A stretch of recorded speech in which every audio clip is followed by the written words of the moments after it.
Indo British advanced pain clinic నొప్పి మాయం surgery దూరం ఫర్ అపాయింట్మెంట్స్ 9155515563.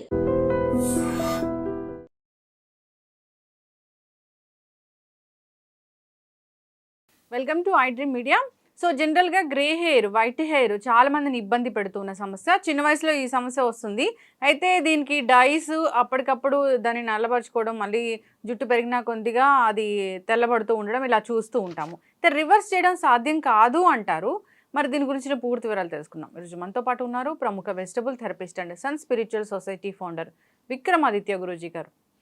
గురుగారు నమస్కారం అండి. సూర్యోస్మి తల్లి. గురూజీ, నేను ఈ టాపిక్ అడిగితే మీరు ఆ బుక్లో ఆ పేపర్లో అలా చూసుకుంటూ ఉన్నారేంటి? అదేనమ్మా, అంటే నా దగ్గర ఒక అద్భుతమైనటువంటి గ్రంథం ఇది. ఆరోగ్యంగా లుక్ యంగర్గా ఉంటూ మిగతావన్నీ కూడా ఆరోగ్యంగా ఎలా ఉండాలి అనే బుక్ ఇది. బాగా ఓల్డెస్ట్ బుక్. ఎంత ఓల్డ్ అంటే ఈ స్థితిలో ఉంది, పేజీలు కూడా నిలబడని స్థితిలో ఉంది. ఇందులో ఇప్పుడు మీరు మాట్లాడినటువంటి సబ్జెక్ట్కి సంబంధించి హెయిర్ అనే దాని మీద, అంటే అప్పటికే దీని మీద ఒక విప్లవం. అంటే హెయిర్ అనేది మనిషికి తలకట్టు. ఒక రకంగా చెప్పాలంటే అందమైన జుట్టు ఉన్నవాడు అహంకారి అనొచ్చు. ఎందుకంటే ఇలా అంటూ స్టైలిష్గా, అలాగే ఆడవాళ్ళకేమో వాలు జడ, పిరుదుల వరకు ఉన్నటువంటి వాలు జడ. దాని మీద అంటే ఈ రచయితలు, కవయిత్రులు ఎన్నో పద్యాలు రాయటం, వాటితో చిత్రకారులు చిత్రాలు గీయటం అనేది, తల జుట్టు అనేది చాలా ఇంపార్టెంట్, అవసరం కూడా. ఇది మీరు అన్నట్టు రివర్స్ అనేది అవుతుందా అంటే, నేను మళ్ళీ మీరు అడిగినప్పుడల్లా నేను ఈ బుక్ ఎప్పుడూ చదువుతూనే ఉంటాను. దీని మీద రీసెర్చ్ అంటే ఇంకా ఏమి మనం ఆలోచించాలి, ఏం చెయ్యాలి రీసెర్చ్ అంటే, నేను ఇది జనం కోసం కాదు, ఇవన్నీ నేను ఫస్ట్ నా కోసం నేను ఏర్పాటు చేసుకుని వెతుక్కుని పెట్టుకున్నవన్నీ ఎప్పుడో ఓల్డెస్ట్ బుక్స్ అనమాట. ఎప్పటికప్పుడు చదువుతుంటాను, వాటిని ఇంప్లిమెంటేషన్ చేసుకుంటూ వెళ్తూ ఉంటాం. ఇప్పుడున్న పరిస్థితుల్లో అంటే ఇప్పుడు మీరు చూస్తుంటే చాలా డార్క్ బ్లాక్గా కనిపిస్తుంది నా హెయిర్. న్యాచురల్ కాదు, మీరేమీ అపోహ పడొద్దు. అంటే ఒకటి బాల్ హెడ్ అయితే కాదు, అంటే జుట్టు లేని వాడి దగ్గరికి వెళ్ళి జుట్టు మూలిపించడం ఎలా అనే క్వశ్చన్ తప్పు. మీరు నేను న్యాచురల్గా ఈ హెన్నా, మెహందీలు ఇలాంటివి ప్రాసెస్లు చేసి, ఇప్పుడు నిన్న చేశాను ఒక ప్రాసెస్. ఆ ప్రాసెస్లో ఏమైందంటే డార్క్నెస్ ఇంకొంచెం పెరిగింది.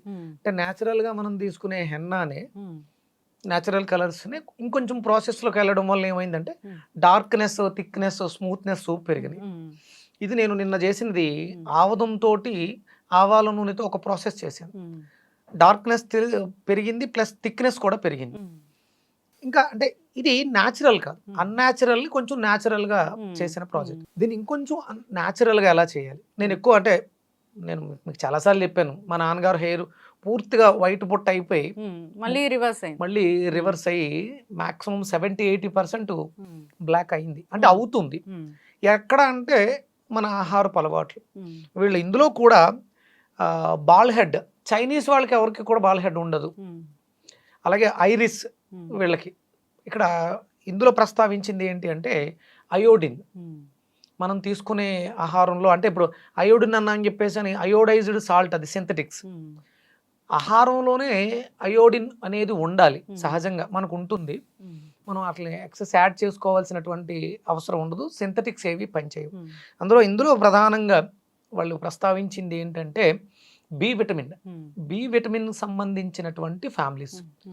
ఇంకా మనం అందులో బి విటమిన్ మాట్లాడుకున్నప్పుడు B12 ఎక్కువగా ఉండేది మీట్ అని చెప్పేసి అని విపరీతంగా మాంసాహారాన్ని తినేయటం. ఇక్కడ బి అంటే కేవలం ఒక B12 ఒక్కటే కాదు, బి కాంప్లెక్స్ ఫ్యామిలీస్, B2 దగ్గర నుంచి B5, B7, B12, B11 ఇవన్నీ కూడా బి కాంప్లెక్స్ ఫ్యామిలీ మొత్తం ఉండాలి. ఆ బి కాంప్లెక్స్ ఫ్యామిలీ ఎక్కడ హెవీగా దొరుకుతుంది అంటే మనకి ఈ ఫర్మెంటేషన్ అవుతాయి కదా, నిల్వ ఉంచినటువంటి పదార్థాలు, వాటిల్లో మాత్రమే ఇది మాకు బాగా లభ్యం అవుతుంది.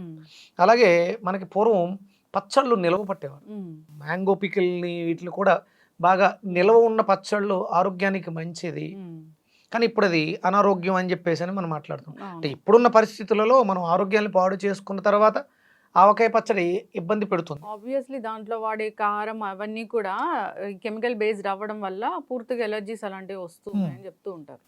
దానివల్ల ఏంటంటే మీరు న్యాచురల్గా అంటే సముద్రపు ఉప్పుని వాడుతూ స్వచ్ఛమైనటువంటి కోల్డ్ ప్రెస్ నువ్వుల నూనెని వాడుతూ పికిల్ నిల్వ ఉండడానికి ప్రధానంగా వాడవలసింది కారం మీద దృష్టి ఎక్కువ పెడతాం మనం. కానీ అక్కడ మెంతులు, అలాగే ఆవాలు, వెల్లుల్లి ఇవి ప్రధాన ఇంగ్రీడియంట్స్. ఇవి పదార్థాన్ని పాడైపోకుండా స్వచ్ఛమైనటువంటి ఉప్పుతో దేన్ని నిలవబెట్టిన నిలవ ఉంటుంది, నిలవ ఉండడానికి బాగుంటుంది. అది నువ్వుల నూనెలో ఫెర్మెంటేషన్ అవ్వడం వల్ల ఆ పదార్థానికి శక్తి పెరుగుతుంది. ఇలాంటి వాళ్ళకి ఇప్పుడు మనకి పులిహోర ఉంటుందమ్మా, దానికి ఆ పేరు ఎలా వచ్చింది? టైగర్ రైస్, పులి హోర. హోర అంటే హవర్, గంట, దాంట్లోంచి వచ్చింది. హోర నుంచే గంట వచ్చింది, హవర్ వచ్చింది. పులి హోర అంటే కొన్ని గంటలు నిలవ ఉన్నటువంటి పదార్థం పులి హోర. పులుపు చింతపండు ప్రాసెస్ చేసి అన్నాన్ని వండి కలిపి పక్కన పెట్టేస్తే నెక్స్ట్ డేకి అది టైగర్ ఫుడ్. మీరు ఎక్కడికైనా లాంగ్ జర్నీ చేస్తున్నప్పుడు పూర్వం అంటే నిలవ ఉంటుంది ప్లస్ స్ట్రెంగ్తీగా ఉంటుంది. ఇప్పుడు మరి పులిహోర అంటే ఇప్పటికప్పుడు ఇమీడియట్ లెమన్ రైస్, పులిహోర అంటే పుల్లగా ఉండే పదార్థాన్ని పులిహోర అనుకుంటున్నాను తప్ప పులిహోర దానికి ఇచ్చినటువంటి అబ్రివేషన్ మనం అర్థం చేసుకోగలిగితే అది కూడా అందులో ఏమున్నాయి? పసుపు ఎక్కువ వేస్తాం, ఎల్లో కలర్లో ఉంటుంది, యాంటీ బ్యాక్టీరియల్ అలాగే యాంటీ క్యాన్సర్ ప్రాపర్టీస్. అలాగే చింతపండులో మనకి అద్భుతమైనటువంటి గుణం ఏంటంటే కిడ్నీస్ని యాక్టివ్ చేస్తుంది. అంటే ఇక్కడ ఈ బుక్లో రాసింది ఏంటి అంటే హెయిర్కి కిడ్నీకి సంబంధం ఉంది అని చెప్తుంది. అంటే కిడ్నీలు కూడా బాగుండాలి. మనం తీసుకునే దాంట్లో మన అయోడిన్ అనేది కేవలం ఉప్పు రూపంలో సాంద్రం మనం మాట్లాడుకున్నాం, కానీ వాటర్ నీళ్ళని సరిపడా తీసుకోకపోతే ఈ శీతాకాలం ఎలా అయితే చెట్టు ఆకుని రాల్చేస్తుందో మన శరీరం కూడా జుట్టుని అలా రాల్చేస్తుంది.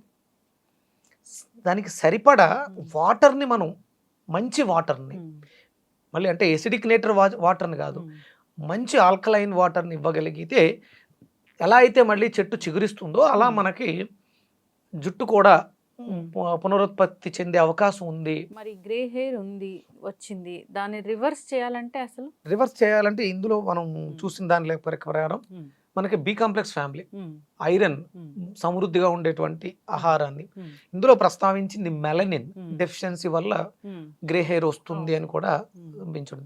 దీన్ని మనం ఓవర్కమ్ చెయ్యాలి, మళ్ళీ రివర్సిబుల్ చేసుకోవాలి అంటే నేను మా నాన్నగారిలో గమనించింది, ఆయన కంపల్సరీ మజ్జిగన్నం బాగా ఎక్కువ తినేవారు. అది ఒక కారణమైంది. అంటే నిల్వ ఉండడం వల్ల ఈస్ట్ ఫామ్ అవుతుంది మనకి. అంటే ఇందులో ఇది వెస్ట్రన్ అమెరికా రీసెర్చ్కి సంబంధించింది. ఇందులో ప్రస్తావించింది ఏంటంటే యోగర్ట్ని ఎక్కువగా తీసుకోమని చెప్పారు. అంటే పెరుగుని పులియబడినటువంటి పదార్థం. అలాగే ఈస్ట్ గురించి ఎక్కువ మాట్లాడించారు ఈ బుక్లో. మాక్సిమం మనం తీసుకోవాల్సిన డైట్ అంతా కూడా ఈస్ట్ మీద ఎక్కువ ఉంటుంది. ఈస్ట్ గ్రాన్యూల్స్, అలాగే బ్లాక్ ట్రాకిల్ నల్ల బెల్లం. ఇందులో ఐరన్ సోర్స్ని ఎక్కువగా తీసుకోవడం వల్ల మనకి గ్రే హెయిర్ మళ్ళీ రివర్స్ అయ్యి అద్భుతమైనటువంటి కలర్ని సంతరించుకుంటుందని దీంట్లో ప్రస్తావించడం జరిగింది. ఇంకా ఏం తీసుకోవచ్చు అంటారు ఫుడ్ గురూజీ? మీ నాన్నగారు అయితే ఈ పులియబెట్టిన ఆహారాలు అవి తీసుకున్నారు, మజ్జిగన్నం, పెరుగన్నం తోడు పెట్టినాను, కోకోనట్ అది కూడా తీసుకున్నారని. కొబ్బరి, అది ఎట్లాగా? కొబ్బరిని బాగా అంటే బెల్లము కొబ్బరిని పెట్టడం ద్వారా అంటే తురివేసినటువంటి కొబ్బరి, ముదర కొబ్బరి బాగా తీసుకోవాలి. అలాగే రెగ్యులర్గా మనం అంటే ఇంటర్నల్గా ఎంత అయితే చేస్తున్నామో ఎక్స్టర్నల్గా కూడా సాంద్రత అనేది మనకి పైకి అందాలి.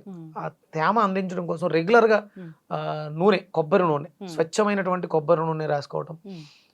అలాగే అంటే బాగా విపరీతమైనటువంటి పొల్యూషన్లో ఉన్నాం కాబట్టి ఆవదాన్ని కొంచెం వేడి చేసి ఆవదాన్ని వారానికి ఒకసారైనా అప్లై చేయటం, ఇవి చేస్తుంటే చాలా స్మూత్గా చల్లగా ఉంటుందమ్మా. నిన్నంతా కూడా మ్యాక్సిమం నేను ఒక 10-11 వరకు కూడా మార్నింగ్ 5కి పెట్టాను. చాలా ఎక్కువసేపు ఉండడం వల్ల ఇవాళ మార్నింగ్కి ఈ ఫినిషింగ్ వచ్చింది.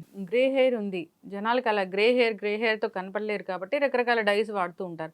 న్యాచురల్ డై అంటే మీరు వాడేది అసలు మెహందీ పౌడర్, గోరింటాకు పౌడర్ ఉంది కదా, గోరింటాకు పౌడర్, ఇండిగో, వీటిల్ని నేను కొంచెం ప్రాసెస్ చేస్తున్నాను. అంటే బీట్రూట్ లిక్విడ్తో కలపడం కానీ, లేకపోతే గ్రేప్స్ జ్యూస్తో కలపడం, ఆమ్లా జ్యూస్తో కలపడం, టీటీ కషన్తో అందరూ కలుపుతూ ఉంటారు.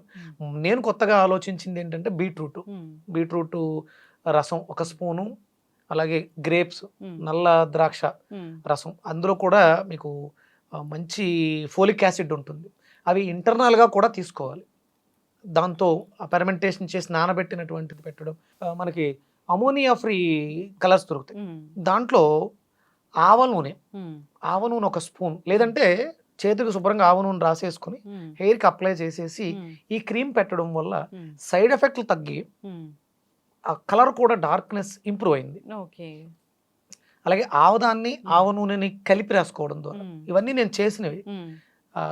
అమోనియా ఫ్రీ కలర్స్లో ఈ ఆయిల్తో మిక్స్ చేసి అప్లై చేయడం వల్ల మాయిశ్చర్ డ్యామేజ్ అవ్వకుండా, హెయిర్కి ఎలాంటి సైడ్ ఎఫెక్ట్, అంటే స్కాల్ప్కి ఎలాంటి డ్యామేజ్ లేకుండా కలర్ ఇంకొంచెం ఇంప్రూవ్మెంట్గా న్యాచురల్గా ఉండడానికి అవకాశం. చాలా చక్కగా చెప్పారు. అంటే పూర్తిగా రివర్స్ చేసుకోవాలి అంటే ఈ పద్ధతులు పాటించాలి. సమయం పడుతుందాం. ఇందులో ఒక ఆర్టికల్లో ఉంటుంది, 75 సంవత్సరాల ఒక లేడీ ఒక డాక్టర్ పర్యవేక్షణలో, అంటే కనిపించే చెప్పేసింది, ఆయన ఏదో చెప్పాడు, అయిపోయింది. ఒక 1 year తర్వాత మళ్ళీ ఆవిడ కనిపిస్తే అందులో ఉంది ఆయన రాసిన దాంట్లో, ఆవిడ పూర్తిగా గ్రే హెయిర్, పూర్తిగా బ్లాక్ అయిపోయి. అంటే ఆవిడ సుమారు 1 year పాటు ఆవిడ చేసిన లైఫ్ స్టైల్, మార్చుకున్న లైఫ్ స్టైల్, ఈస్ట్కి సంబంధించి, బి కాంప్లెక్స్ ఫ్యామిలీకి సంబంధించిన ఫుడ్. అలాగే అంటే మీరు ఇప్పుడు అడుగుతున్నాము, ప్రెగ్నెంట్గా ఉన్నటువంటి ఆడవాళ్ళు, లేకపోతే పిల్లల్ని కందామని ప్లాన్ చేసుకుంటున్న తల్లిదండ్రులు ఈ బి కాంప్లెక్స్ మీద దృష్టి పెట్టకపోతే పుట్టబోయే మీ పిల్లలకి పుట్టుకతోటే బాల్ హెడ్ వస్తుంది. ఇది చాలా జాగ్రత్తగా. వచ్చిన తర్వాత మీరు బై బర్త్ ఇవి జెనెటికల్గా కూడా ఉంటాయి. మా తాతయ్య గారికి జుట్టు బాగుంది, ఆయన చనిపోయేంత వరకు ఆయనకి ఎక్కడెక్కడ వైట్ హెయిర్ రాలా, పళ్ళు ఉడిపోల. అదే సేమ్ మా నాన్నగారికి పళ్ళ విషయంలో బాగానే ఉంది, కానీ హెయిర్ విషయంలో ఆయనకి బ్యాడ్ హ్యాబిట్స్ ఏంటి, స్మోకింగ్ ఎఫెక్ట్ కూడా బ్లాక్ హెయిర్ని వైట్ చేసేస్తుంది, జుట్టు ఊడిపోయేలా చేస్తుంది. హెవీ ఆల్కహాలిక్ ఇలాంటివి తీసుకోవడం వల్ల కూడా జుట్టు ఊడిపోయే అవకాశం ఉంది, వైట్ హెయిర్ వచ్చే అవకాశం ఉంది. కాబట్టి ఈ హ్యాబిట్స్ని మార్చుకోవాలి.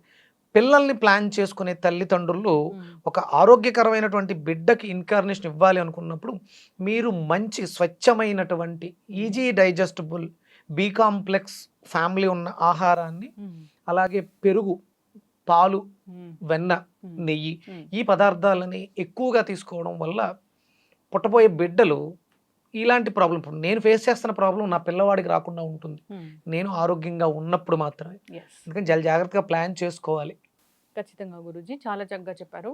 సో ఈ పద్ధతులన్నీ పాటించి సరైన ఆహార నియమాలు పాటిస్తూ, ఇక ఎక్స్టర్నల్గా యూజ్ చేసే ఏదైతే ఈ బ్లాక్నెస్ కోసం యూజ్ చేసేది ఉందో దాన్ని కూడా కెమికల్ లేకుండా ఉండే వాటిని ఎంచుకోవాలని కోరుకున్నాము. చాలా చక్కటి ఇన్ఫర్మేషన్ అండి, ధన్యవాదాలు. సూర్యోస్మి.